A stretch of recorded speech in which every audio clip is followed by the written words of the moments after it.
কিছুদিন আগে আমি একটা ভিডিওতে এই ইমার্জেন্সি পকেট পাওয়ার ব্যাঙ্কটি আপনাদেরকে রিভিউ করে দেখিয়েছিলাম। আজকে আমরা দেখব কম খরচে এমন একটি ইমার্জেন্সি পকেট পাওয়ার ব্যাঙ্ক তৈরি করা যায় কিনা।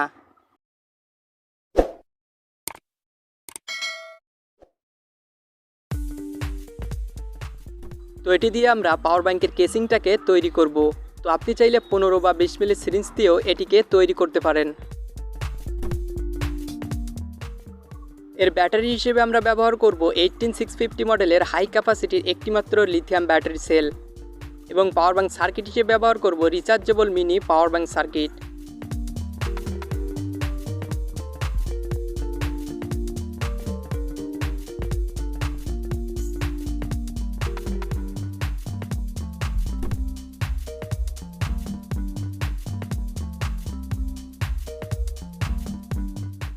তো এই সার্কিটের বি পজিটিভের সাথে ব্যাটারি পজিটিভ এবং বি নেগেটিভের সাথে ব্যাটারি নেগেটিভকে সোল্ডারিং করতে হবে। তো আমরা এর সাথে দুইটি তার সোল্ডারিং করে নিব।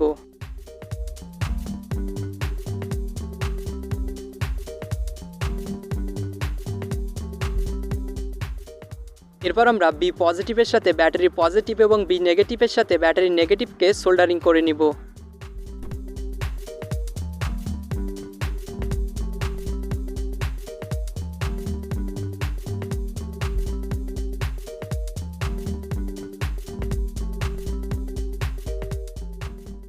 এই মডিউলটিতে অটো অন অফ সার্কিট দেওয়া আছে, সেজন্য এর ইউএসবি পোর্টের সাথে কোনো কিছু সংযুক্ত করলে সার্কিটটি অটোমেটিক্যালি অন হয়ে যাবে এবং এর থেকে আউটপুট নেওয়ার সময় এখানে থাকা গ্রিন এলইডিটি জ্বলতে থাকবে।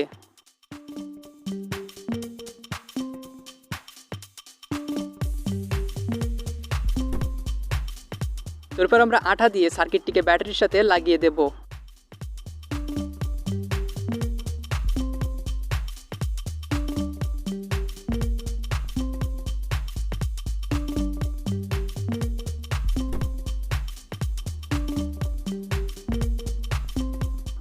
এই পাওয়ার ব্যাঙ্কটিকে আপনার মোবাইলের মাইক্রো ইউএসবি পোর্ট দিয়ে চার্জ করতে পারবেন।